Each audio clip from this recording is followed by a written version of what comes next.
All right, hi guys. Today we're almost at the end of chapter 4, and we'll begin chapter 5. So far, the Baudelaire siblings, the orphans, their dinner, their puttanesca sauce came out great because they borrowed Justice Strauss's recipe from one of her cookbooks in her giant library. But Count Olaf did not. He was not happy, and neither were his friends, his actor friends. He he came home demanding that they, expecting that they should have made roast beef, even though he didn't tell them that he wanted roast beef. His actor friends were all kind of weird and creepy. There were some strange figures there, like a guy with two hooks for hands, two women that almost looked like twins that wore powder on their faces, some kind of big person that they couldn't tell was a man or a woman. And then there was the strange person that told Violet she needs to be careful not to anger Count Olaf. And the dinner was fun for Count Olaf and his friends, but kind of miserable for the orphans because they had to serve everybody. And but then everyone finally went home, and Count Olaf, see what he does, see if he's still upset about the dinner. Count Olaf looked around the room, which was filled with dirty dishes. Because you haven't cleaned up yet, he said to the orphans, I suppose you can be excused from attending tonight's performance. But after cleaning up, you are going straight to your beds. Klaus had been glaring at the floor, trying to hide how upset he was. But at this he could not remain silent. You mean our bed, he shouted. You only have provided us with one bed. Members of the theater troupe stopped in their tracks at this outburst, and glanced from Klaus to Count Olaf to see what would happen next. Count Olaf raised his one eyebrow, and his eyes shone bright, but he spoke calmly. If you would like another bed, he said, tomorrow you may go into town and purchase one. You know perfectly well we don't have any money, Klaus said.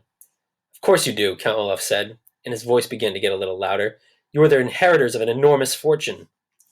That money, Klaus said, remembering what Mr. Poe had said, is not to be used until Violet is of age, when she turns 18. Count Olaf's face grew very red. For a moment he said nothing.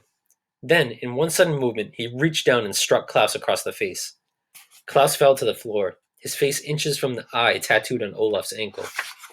His glasses leaped from his face and skittered into a corner. His left cheek, where Olaf had struck him, felt like it was on fire. The theater troupe laughed, and a few of them applauded, as if Count Olaf had done something very brave instead of something despicable. Come on, friends, Count Olaf said to his comrades. We'll be late for our own performance. If I know you, Olaf, said the man with the hook hands, you'll figure out a way to get at that Baudelaire money. We'll see, Count Olaf said, but his eyes were shining bright, as if he had already had the idea. There was another loud boom at the front door, as the front door shut behind Count Olaf and his terrible friends, and the Baudelaire children were alone in the kitchen. Violet knelt at Klaus's side, giving him a hug to try to make him feel better. Sonny crawled over to his glasses, picked them up, and brought them back to him. Klaus began to sob, not so much from the pain, but from the rage at the terrible situation they were in.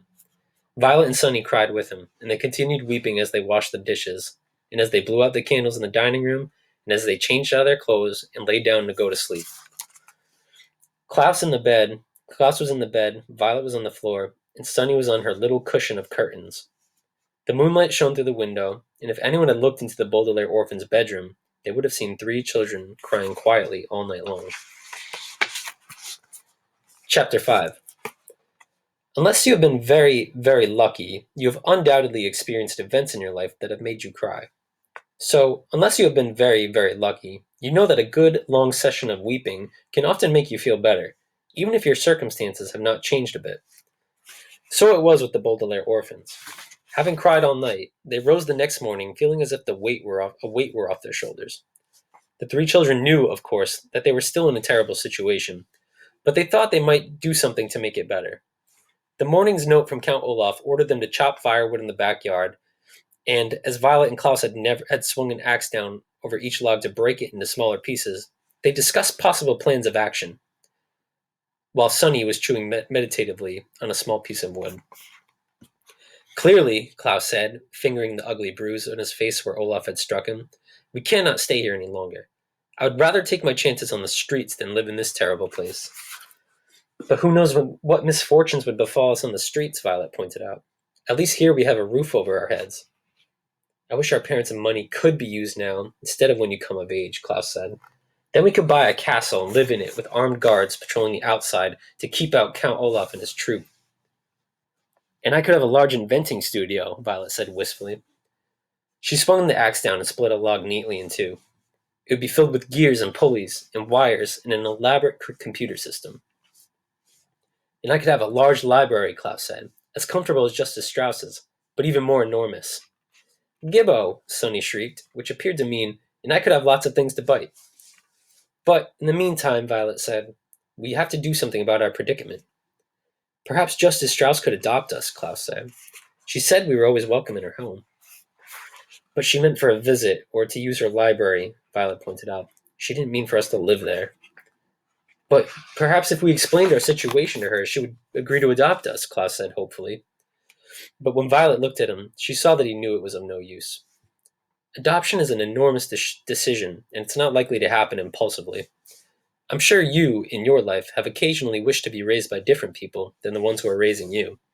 But you knew in your heart that the chances of this were very slim. I think we should go see Mr. Poe, Violet said. He told us when he dropped us here that we could contact him at the bank if we had any questions. We don't really have a question, Klaus said. We have a complaint. He was thinking of Mr. Poe walking toward them at Briny Beach with his terrible message. Even though the fire was of course not Mr. Poe's fault, Klaus was reluctant to see Mr. Poe because he was afraid of getting more bad news. I can't think of anyone else to contact, Violet said. Mr. Poe is in charge of our affairs, and I'm sure if he knew how horrid Count Olaf is, he would take us right out of here. Klaus pictured Mr. Poe arriving in his car and putting the Baudelaire orphans inside to go somewhere else, and he felt a stirring of hope. Anywhere would be better than here. Okay, he said, let's get this firewood all chopped, and then we'll go to the bank. Invigorated by their plan, the Baudelaire orphans swung their axes at an amazing speed, and soon enough they were done chopping firewood and ready to go to the bank. They remembered Count Olaf saying he had a map of the city, and they looked thoroughly for it, but they couldn't find any trace of a map, and they decided it must be in the tower where they were forbidden to go. So, without directions of any sort, the Baudelaire children set off for the city's banking district in hopes of finding Mr. Poe.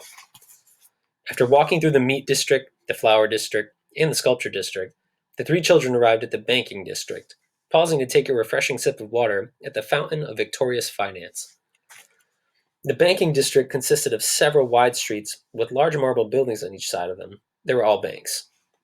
They went first to Trustworthy Bank, then to Faithful Savings and Loan, and then to Subservient Financial Services, each time inquiring for Mr. Poe. Finally, a receptionist at Subservient said that she knew Mr. Poe worked down the street, at Multuary Money Management. The building was square and rather plain-looking, though once inside, the three orphans were intimidated by the hustle and bustle of people as they raced around the large, echoey room. Finally, they asked a uniformed guard whether they had arrived at the right place to speak with Mr. Poe, and he led them into a large office with many file cabinets and no windows. "Oh, why, hello," said Mr. Poe in a puzzled tone of voice. He was sitting at a desk covered in typed papers that looked important and kind of boring. Surrounding a small frame photograph of his wife and his two beastly sons were three telephones with flashing lights. "Please come in." "Thank you," Klaus said, shaking Mr. Poe's hand. The Baudelaire youngsters sat down in three large and comfortable chairs. Mr. Poe opened his mouth to speak, but he had to cough into a handkerchief before he could begin. "I'm very busy today," he said finally, "so I don't have much time to chat.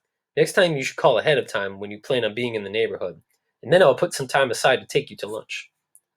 "That would be very pleasant," Violet said, "and we're sorry we didn't contact you before. We stopped by, but we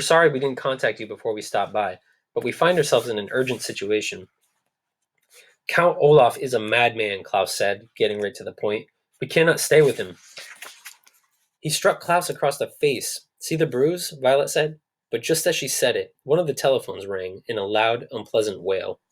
"Oh, excuse me," Mr. Poe said, and he picked up the phone. "Poe here," he said into the receiver. "What?" "Yes." "Yes." "Yes." "Well, yes." "No." "Yes, thank you." He hung up the phone and looked at the Baudelaires, as if he had forgotten they were there. "I'm sorry," Mr. Poe said. "What were we talking about?" "Oh, yes, Count Olaf. I'm sorry you don't have a good first impression of him." "Well, he's only provided us with one bed," Klaus said. "He makes us do a great many difficult chores. He drinks too much wine." Oh, excuse me, Mr. Poe said, as another telephone rang. Poe here. 7, 7, 7, 7, 6.5, 7. You're welcome. He hung up and quickly wrote something down on one of his papers. Then he looked at the children. I'm sorry, he said. What were you saying about Count Olaf? Making you do chores doesn't sound too bad. He calls us orphans. He has terrible friends. He's always asking about our money. Poco! This was from Sonny. Mr. Poe put up his hands to indicate he had heard enough. Children, children, he said. You must give yourselves time to adjust to your new home. You've only been there a few days. We've been there long enough to know Count Olaf is a bad man, Klaus said. Mr. Poe sighed and looked at each of the 3 children. His face was kind, but it didn't look like he really believed what the Baudelaire orphans were saying. Are you familiar with the Latin term in loco parentis? He asked. Violet and Sonny looked at Klaus. He was the biggest reader of the 3, and he was the most likely to know the vocabulary words, to know random vocabulary words and foreign phrases. Something about trains, he said. Maybe Mr. Poe was going to take them by train to another relative. Mr. Poe shook his head. In loco parentis means acting in the role of parent, he said. It is a legal term, and it applies to Count Olaf. Now that you are in his care, the Count may raise you using any methods he sees fit. I'm sorry if your parents did not make you do any household chores, or if you never saw them drink any wine, or if you like their friends better than Count Olaf's friends. But these are things that you must get used to, as Count Olaf is acting in loco parentis. Do you understand? But he struck my brother, Violet said. Look at his face. As Violet spoke, Mr. Poe reached into his pocket for his handkerchief, and then, covering his mouth, coughed many, many times into it. He coughed so loudly that Violet could not be certain he had heard her. Whatever Count Olaf has done, Mr. Poe said, glancing down at one of his papers and circling a number, he has acted in loco parentis, and there's nothing I can do about it. Your money will be well protected by myself and by the bank, but Count Olaf's parenting techniques, that's his own business. Now, I hate to usher you out of here, but I have very much work to do. The children just sat there, stunned. Mr. Poe looked up and cleared his throat.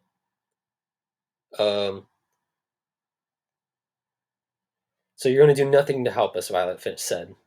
She was shaking with anger and frustration. As one of the phones began ringing, she stood up and walked out of the room, followed by Klaus, who was carrying Sonny. They stalked out of the bank and stood on the street, not knowing what to do next. What should we do next? Klaus asked sadly. Violet stared up at the sky. She wished she could invent something that could take them out of here. It's getting a bit late, she said. We might as well just go back and think of something else tomorrow. Perhaps we can stop by and see Justice Strauss. But you said she wouldn't help us, Klaus said. Not for help, Violet said. For books. It is very useful when one is young to learn the difference between literally and figuratively. If something happens literally, it actually happens. If something happens figuratively, it feels like it's happening. If you are literally jumping for joy, for instance, it means you are leaping in the air because you are very happy. If you are figuratively jumping for joy, it means you are so happy that you could jump for joy, but you're saving your energy for other matters. The Baudelaire orphans walked back to Count Olaf's neighborhood and stopped at the home of Justice Strauss, who welcomed them inside and let them choose books from the library. Violet chose several about mechanical inventions. Klaus chose several about wolves, and Sonny found a book with many pictures of teeth inside. Then they went to their room and they crowded together on the one bed, reading intently and happily. Figuratively, they escaped from Count Olaf and their miserable existence. They did not literally escape, because they were still in his house and vulnerable to Olaf's evil and loco parentis ways. But by immersing themselves in their favorite reading topics, they felt far, far away from their predicament, as if they had escaped. In the situation of the orphans, figuratively escaping was not enough, of course, but at the end of a tiring and hopeless day, it would have to do. Violet, Klaus, and Sonny read their books and, in the back of their minds, hoped that soon their figurative escape would eventually turn into a literal one. And that is the end of Chapter 5. I'll see you guys tomorrow for Chapter 6.